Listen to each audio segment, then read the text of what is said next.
उदाक्र 2.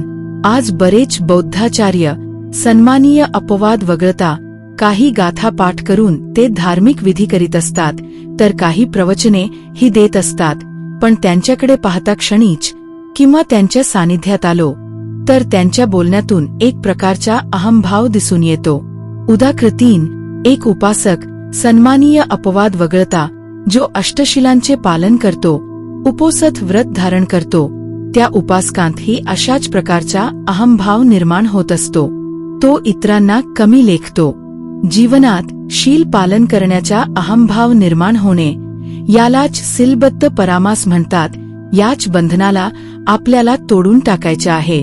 या 3 बंधनातून 1 विचिकिच्छा 2 सक्काय दिठ्ठी 3 सीलबद्ध परामास यामधून आपल्याला मुक्त व्हायचे आहे. धम्माचे आचरण करून या 3 निवारणांपासून आपण मुक्त झालो पाहिजे. जेव्हा एक अनुयायी त्रिरत्नांच्या शिकवणुकीचे आचरण करीत असतो, म्हणजेच त्रिरत्नांप्रती श्रद्धा उत्पन्न करीत असतो, जो या 3 बंधनामुक्त झाला, ज्याने ही 3 बंधने तोडली, ज्याचे चित्त या 3 बंधनातून मुक्त झाले, त्याच्या चित्तामधून धम्मचक्षु उत्पन्न होतो. यालाच म्हणतात धम्मवान होणे, धम्मचक्षुवान होणे. ज्यावेळी आपण असे वाचतो, ऐकतो की तथागतांचे प्रवचन ऐकून उपस्थित उपासकांतील संघातील व्यक्तीचा धम्मचक्षु उत्पन्न झाला, तर काय झाल? त्याच्या चित्तातील हे 3 बंधने तुटून पडतात.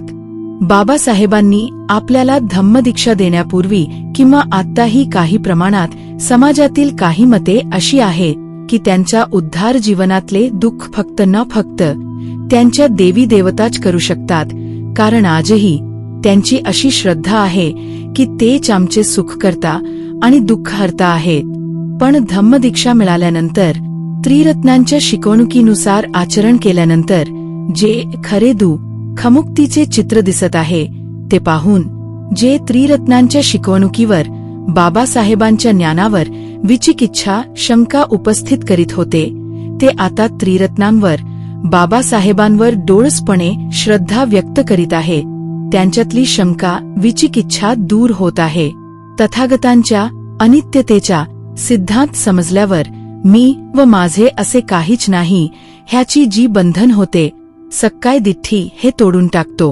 हे तोडून टाकल्यानंतर जो अहंभाव, अहंकार निर्माण झाला होता शील पालनाचा, त्यामुळे निर्माण झालेली अंधभक्ती, अंधश्रद्धा ही बंधने तोडल्यावर आपण ही आपला धम्मचक्षु उत्पन्न करू शकतो, धम्मचक्षुवान बनू शकतो. यासाठी बाबासाहेबांनी दिलेला मार्ग, तथागतांनी दिलेली शिकवण आत्मसात करून त्यानुसार आचरण करावे लागणार आहे. आणि ह्या 3 निवारणातून आपण मुक्त होऊ शकतो. आणि अशा व्यक्तीस पाली साहित्यात श्रोतापन्न असे म्हणतात. श्रोत म्हणजे प्रवाह, म्हणजे जसा नदीचा प्रवाह असतो, आणि पन्न म्हणजे पडणे. ज्या धम्म अनुयायीने आपल्या जीवनातील ही 3 निवारणे तोडून टाकली, ज्याचे चित्त ह्या 3 निवारणातून मुक्त झाले, तो व्यक्ती खऱ्या अर्थाने श्रोतापन्न झाला, म्हणजेच प्रवाहामध्ये प्रतिष्ठित झाला. खमुक्तीच्या मार्गात प्रतिष्ठित झाला.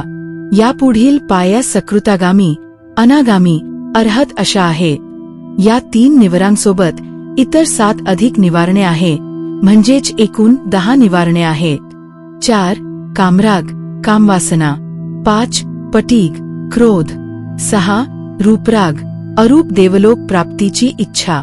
7 अरूपराग, अरूप देवलोक प्राप्तीची इच्छा. 8 मान, अहंकार. 9 उद्धंच, भ्रांत चित्तता. 10 अविद्या, 4 आर्य सत्यांचे अज्ञान.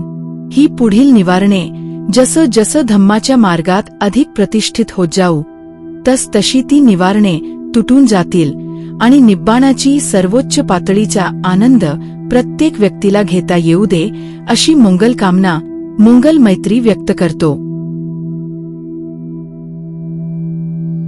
भवतु सब्ब मंगल. साधु साधु साधु.